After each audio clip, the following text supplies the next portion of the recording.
শুভ সকাল বন্ধুরা। তো আপনারা দেখতে পাচ্ছেন একটি আতা ফলের গাছ।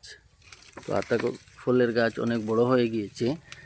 এটি এক জায়গা থেকে আরেক জায়গায় ট্রান্সফার করার জন্য কী পদ্ধতি আমি অবলম্বন করেছি, আপনারা চাইলেও এই পদ্ধতি অবলম্বন করতে পারবেন।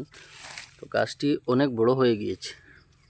আতা ফলের গাছ এক জায়গা থেকে আরেক জায়গায় ট্রান্সফার করলে তো মরে যাবে। তাই আপনারা এইভাবে মিনিমাম 1 ফুট বা তার থেকে কম জায়গা নিয়ে সাইডের দিকে একটু ড্রেন করবেন। একদিনে নয়, প্রথম দিন আমি একটু ড্রেন করেছিলাম, পরদিন আরও একটু করেছিলাম, আজকে আরও একটু করব। তারপরে আমি 4-5 দিন পরে সেটিকে অন্য জায়গায় নিয়ে রোপণ করব।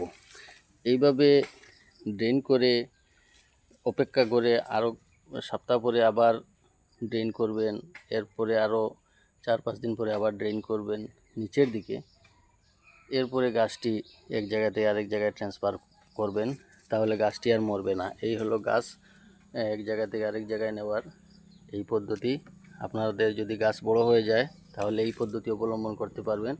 এটি শুধু আতা ফল নয়, যে কোনো গাছের জন্য প্রযোজ্য। শুধু আতা ফল নয়, আরও একটি গাছ আপনারা দেখতে পাচ্ছেন। এই গাছটিও আমি ট্রান্সফার করব। কিভাবে করবেন এই পদ্ধতি আমি দেখিয়ে দিচ্ছি।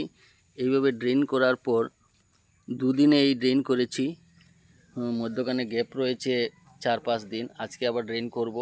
আজকে ট্রান্সফার করব না, আরও 4-5 দিন পরে পুরোটি শিকড় থেকে আলাদা হওয়ার পর আমি এটাকে ট্রান্সফার করব।